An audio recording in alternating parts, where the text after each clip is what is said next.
I think it's continual. I think it's as we're in this human experience in this world, our journeyman of embodiment, of being in our body, of how we orient and relate, and it's never ending. There are layers, there are ebbs and flows, right? There might be periods of your time of your life where it feels way easier to really be present and be here. And there might be periods of time where it doesn't feel safe. I also just want to name that I really think it's important for all of us on this journey and path to be very, very gentle with ourselves, very compassionate, and to the best of our ability to stay in this curious mindset, that there's no right way, there's no linear way. And to choose to inhabit your body, to choose to be in your body is a courageous choice. Today, my special guest is Emily Wishall. She is an expert in helping women get off the sidelines of their lives to feel confident, radiant, and alive now. Through her signature holistic approach, which integrates embodiment, posture, presence, and energetic alignment, Emily supports women in transforming insecurity and self-doubt into unshakable confidence, magnetic presence, and authentic self-expression.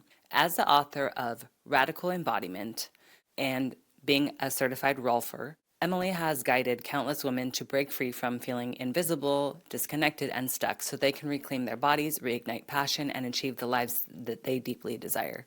Her work is rooted in her own journey of moving from body shame and self-criticism to living in alignment and celebrating her unique radiance. Emily's mission is to help women feel strong, confident, and empowered to play full out in life, relationships, and beyond.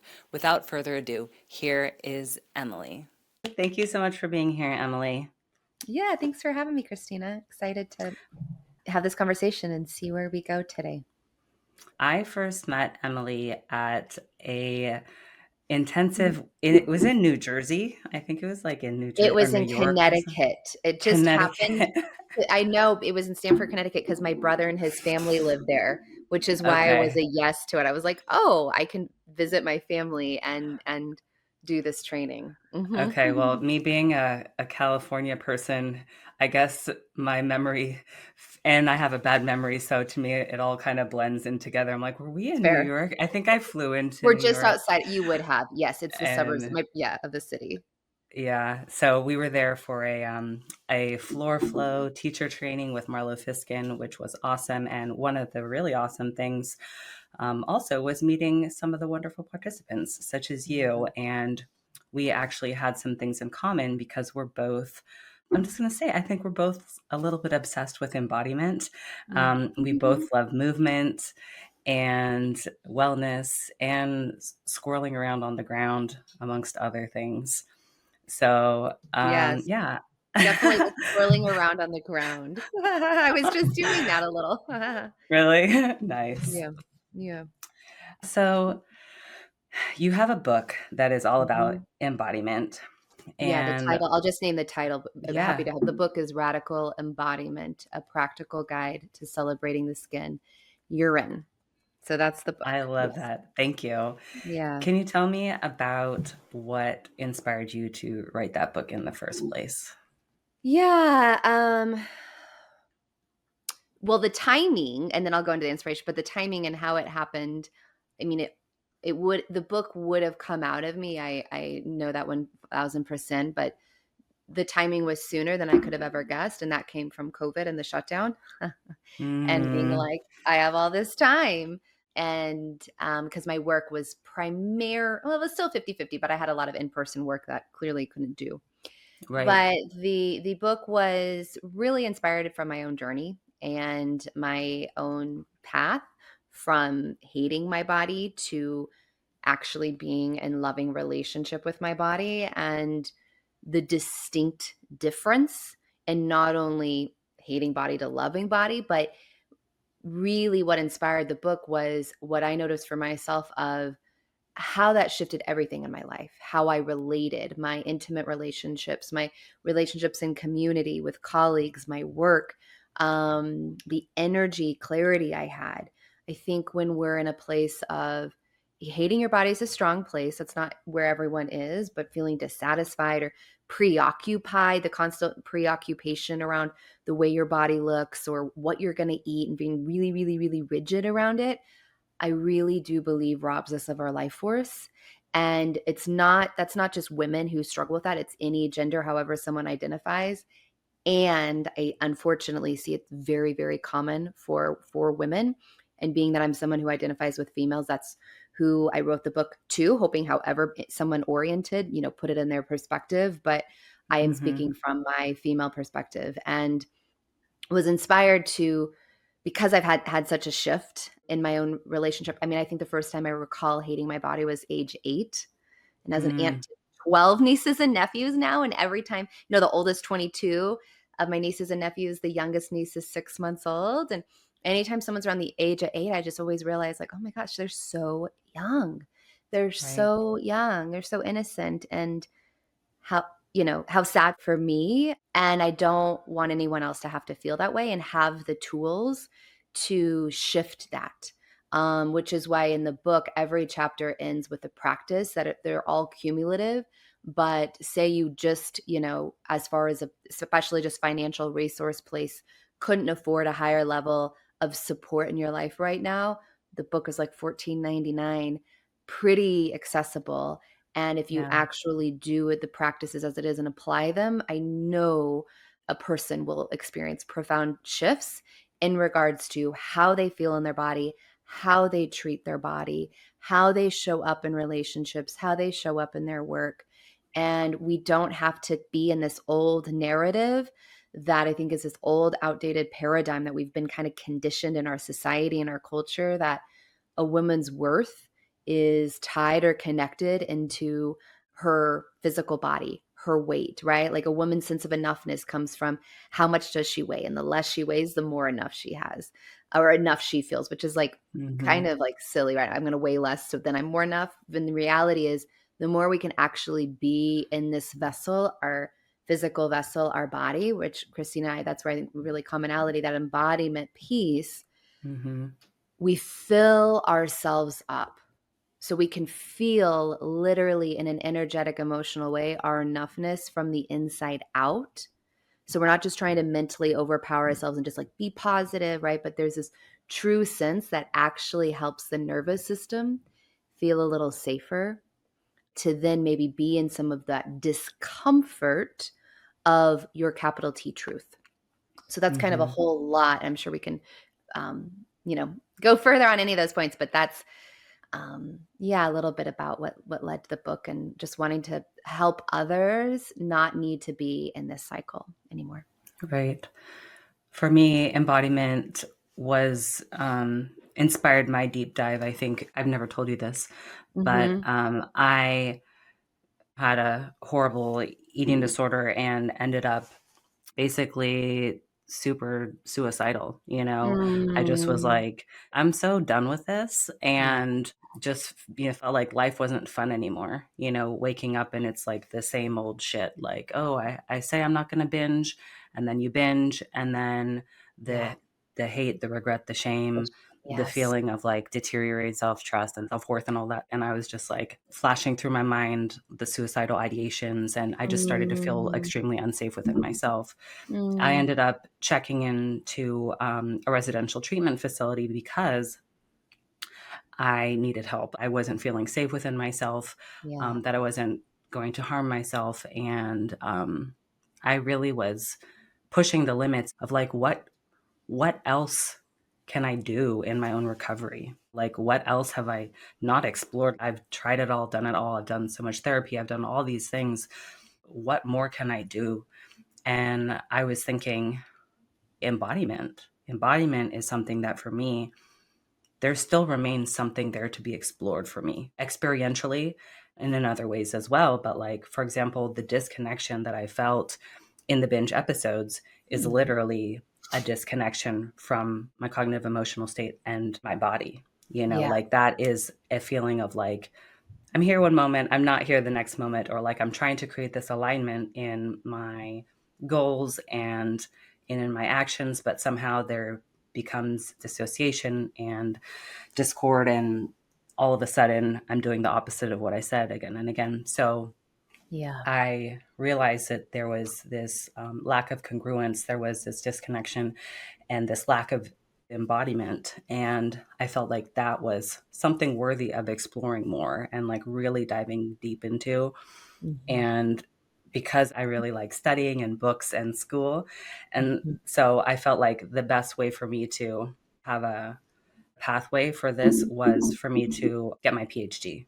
So I Mhm. ended up studying somatic psychology because I felt like this would be not only an experiential journey, but it would be an academic journey where I could explore the latest research and then also work on practices and just go as deep as I could and in many ways as I could. That's my story of like how I got really deep into embodiment was because I felt like this was the last unexplored terrain for me. Embodiment felt like this was something worth exploring more. So I just wanted to share that with you. Yeah, Yeah. well, thank you for sharing that. That's very, yeah, vulnerable and real. So just want to acknowledge you and that. And, just want to a couple things that come into my mind as you're speaking, and even after kind of what I shared is, like you mentioned, you feel like there's still more to explore in embodiment. And personally, I think it's continual. I think it's as we're in this human experience in this world, our journeyman of embodiment, of being in our body, of how we orient and relate. And it's never ending. There are layers, there are ebbs and flows, right? There might be periods of your time of your life where it feels way easier to really be present and be here. And there might be periods of time where it doesn't feel safe. And then I also, before we go deeper into, all of this, I also just want to name that I really think it's important for all of us on this journey and path to be very, very gentle with ourselves, very compassionate, and to the best of our ability to stay in this curious mindset, that there's no right way, there's no linear way. And to choose to inhabit your body, to choose to be in your body, is a courageous choice. It's not an easy choice because when we're really present with what is within us, that's where, unprocessed emotions, maybe old traumas, things, some discomforts come up and can arise. And so it's not just this like, woo, like, oh, I'm in my body now. It's just like bliss, bliss, bliss. I personally think, when I'm really present and in my body and say I'm feeling grief or disappointment, there's this sense of like it feels good to feel it. Not that it Mm, feels good like, oh wow, I'm high on the joy scale, but it feels good because what you're speaking to alignment, it's congruent with what's really present. And I'm not resisting the emotion, which creates so much inner tension, pull, anxiety. I'm present with what is and I'm allowing myself to feel it, right? So it doesn't have to get stuck. So it is a courageous thing. I think if you're newer on the journey, especially or someone who has had some significant traumas, to really have support in this. So you're really held. I think it's important to be in a container where you're held so it is safe for you to unwind. And sometimes it might feel like an unraveling. And so to be in a container is really, really important. But thank you yeah, so much for, yeah, thank you for speaking those things. yeah, I agree with all those things about recovery and healing is nonlinear. nonlinear, Yeah. the importance of curiosity and compassion in our journeys, and also that embodiment is not necessarily a state of bliss and that it is an ongoing journey. It reminds me of kind of like what I consider to be a fitting or an appropriate mindset about mindfulness. And it's like with mindfulness, let's say mindful eating, for example, Yeah. or mindful anything, like mindful eating doesn't necessarily mean eating in a state of bliss. Like you put your phone away and then you're eating and you're like, oh my God, this is so amazing, like, because Yeah. maybe it's miserable. Like, I don't know about you, but sometimes I put my phone away and there's that itch because we're so used to being on our phones. So just because we put our phones away doesn't mean that it's so fucking pleasant. But what it does is facilitate a higher state of awareness so that Mhm. we're not like on autopilot or scrolling and all of a sudden the food's gone. We're like, where did it go?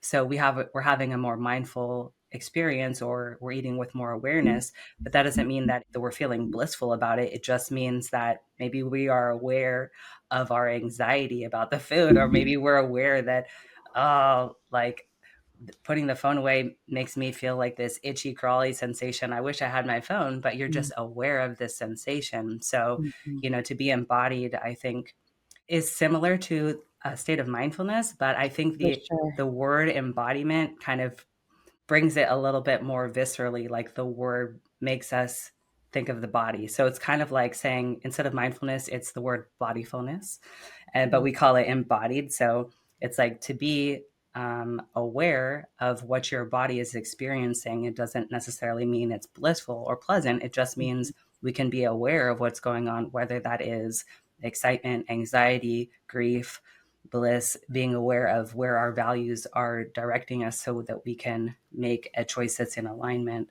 And it's not always going to be pleasant, but that's where we can perhaps find our compass to living our lives with meaning and value if we can pay attention.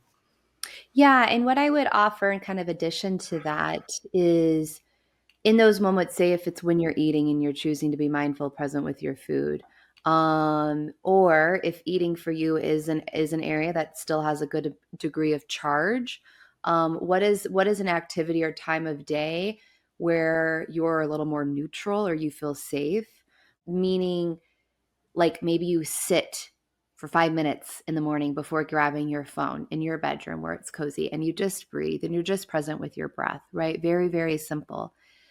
Or when you go, you're sitting at a red light in traffic, or if you take the train, maybe craft out 5 minutes train, but something in your everyday life you're already doing that doesn't necessarily have a high level of emotional charge, but commit to it, like some sort of consistent practice. Doesn't have to be a long 30-minute, hour-long thing, especially initially, 3, 5 minutes here and there.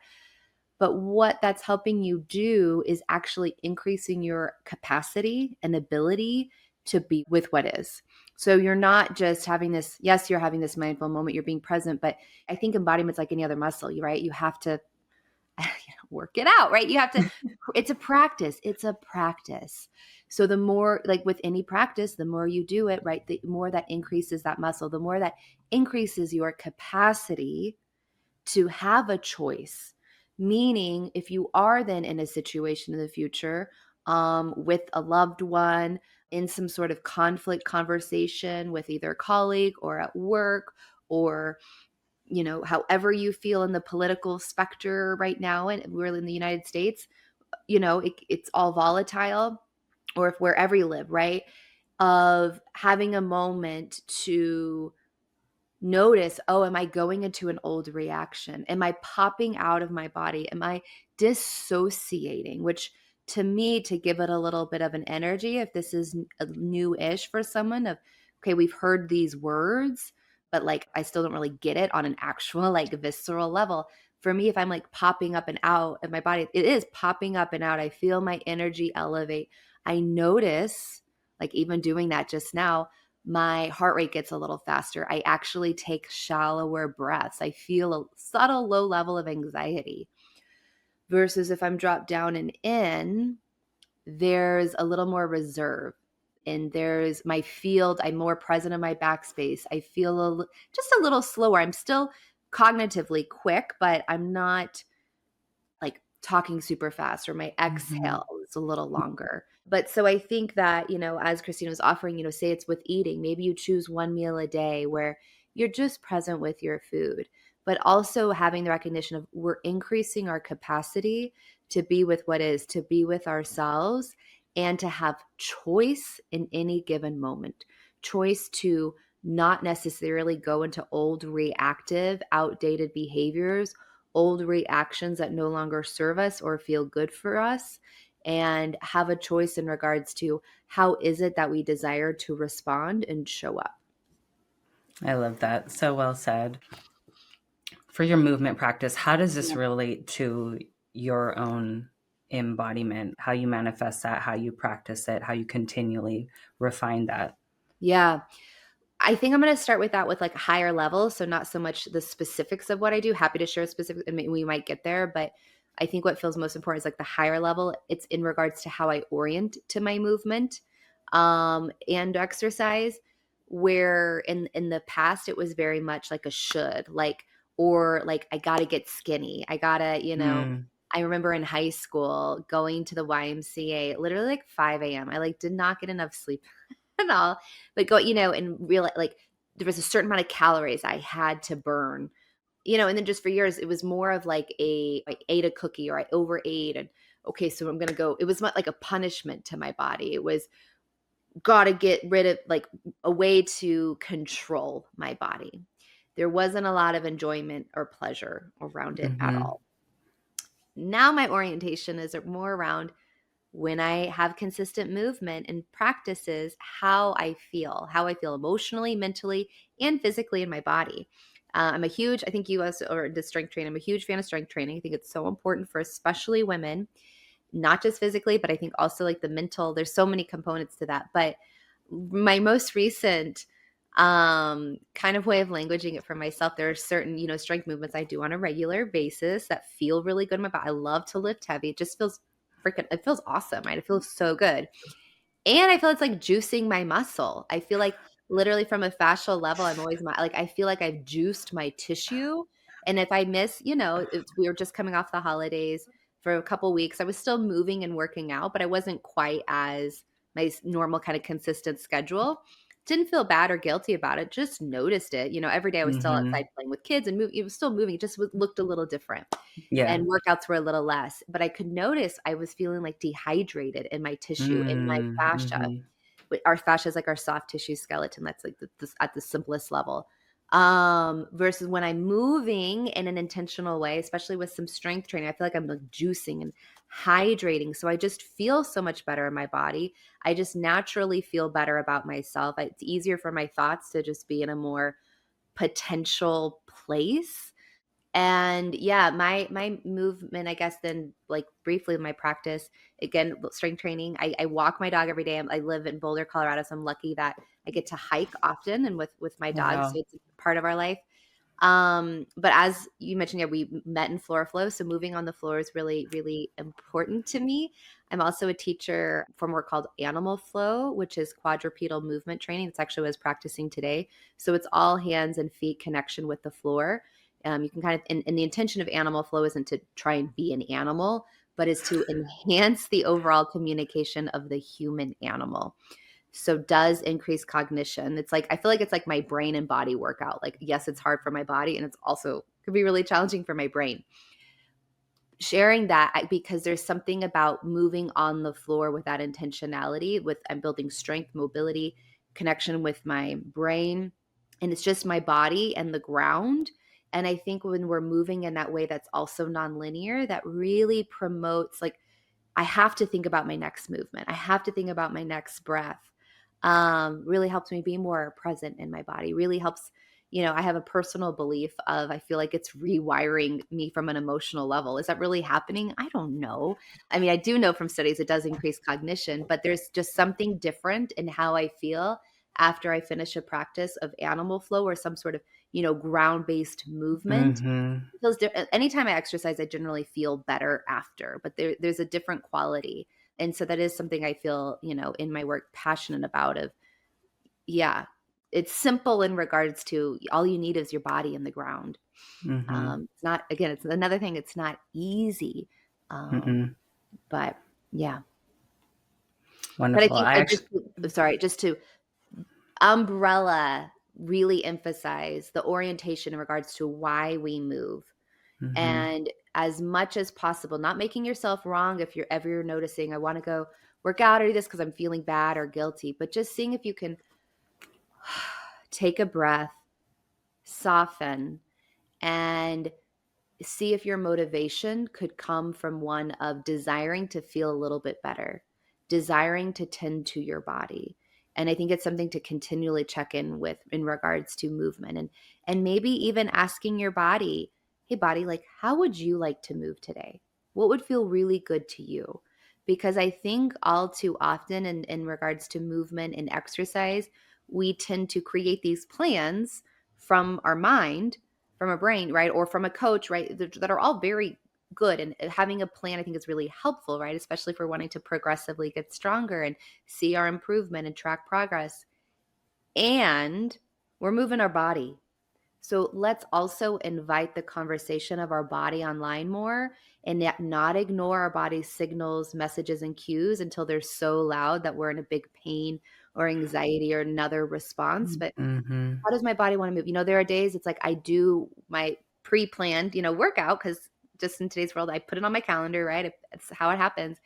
And I'll notice, wow, I'm feeling something in my body or more tired. And so maybe in that day, I take a longer warm up, or I finish the workout. I do 70% of it to finish earlier, to have more time to cool down, to have more time to just roll and squirrel on the floor, because that's what I'm feeling I need. So it's a both and of, yes, have some sort of, I think having a plan is helpful, especially if we want to be consistent because life gets busy, and invite your body online in regards to how does your body want to move today.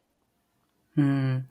Those are such great messages. I love just the way that you talk is even just feels really regulating and relaxing, and it just invites in sort of like this spirit of like, okay, do I need to shift plans? That's okay. What Yeah, does my body need today? yeah. And approach your body with warmth and flexibility Mm, instead of like, pre-planned, like, gotta do this. Someone told me I've got to hit this calorie count, but just kind of yeah. having a little bit more adaptability or forgiveness for It's- our bodies, especially as we're getting older. yeah, well, even feel the energy of that. What you said of having more warmth, flexibility, forgiveness. Feel the energy of those words versus someone told me I got to get this calories burned, or I got to do this thing. Hmm. The energy is very different. Yeah, And so always coming back and knowing for yourself, how is it you want to feel? What is it you're wanting to create more of? So it's not about making ourselves wrong, but just noticing. And it's like, sure, if you want to feel more rigid, more controlled, more restricted. But personally, I want warmth, flexibility, forgiveness in my energy, in my field, for myself, for those who are around me. Yeah. that's wonderful. So, if people want to find out about all the different offerings you have or seek coaching, do you have a certain place where you have everything listed? Yeah. So my website's emilywishall.com. So it's just Wishall, like Wishall a Merry Christmas. It's my last name. So Emily Wishall, WISHALL.com. And there's a free practice. If anything I said resonates with somebody and you're interested in like the next step, that would be a great next step for you. It's called How to Stop the Body Hate. So it's like a 20-ish minute meditation that I recorded and put together, as well as a step-by-step PDF that goes alongside with the meditation. And that whole practice, how to stop the body hate, the intention is, if you're in a place where you're noticing your mental energy framework is pretty loud in regards to negative thought patterns about yourself, about your body, and you're like, I just can't stop it, or you need some help, it's a great meditation to put on where I will guide you into really being present in your body. And if you're also someone who's like, the case of, well, I have no idea how to be in my body, or a lot of the coaching clients I seem to get tend to start there. I've had more than a handful of folks who've worked with therapists. I love therapy, huge fan. This isn't at all dissing or making one better than the other, but who've told them, okay, just drop into your body. And they come to me, they were like, I have no idea what they meant. And they were never given guidance. So I do think Hmm. one of my skills is actually giving people like really tangible, how can we drop in your body? What does it mean? And that practice does just that.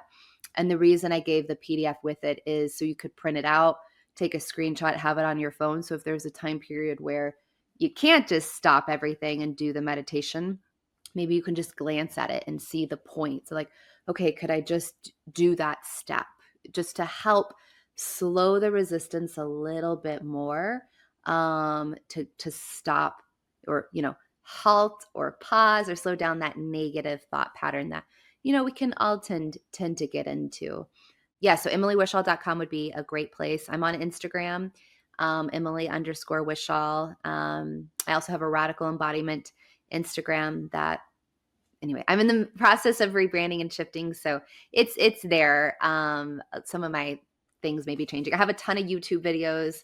I have a podcast that's, been on pause for just a year, also called Radical Embodiment. It's on all platforms. So it's another great place. Lots and lots of free content. I think there's like 50 episodes. So yeah. That's wonderful. And the most recent freebie that you mentioned that's on your website, the 20-minute meditation and the PDF, sounds like a wonderful free resource. So thank Thank you for you. mentioning. Yeah. Yeah. People just have to put in their name and email, and the practice will be emailed to you for that. Wonderful. Well, Yeah. thank you so much. It's been such a pleasure to have you. I appreciate you sharing all your wisdom with us about embodiment and everything in the realm that you've shared. So thank you so much for being here today. My pleasure. Thanks for having me, Christina. Enjoyed connecting in this way with you. Yeah. Me too. Thank you.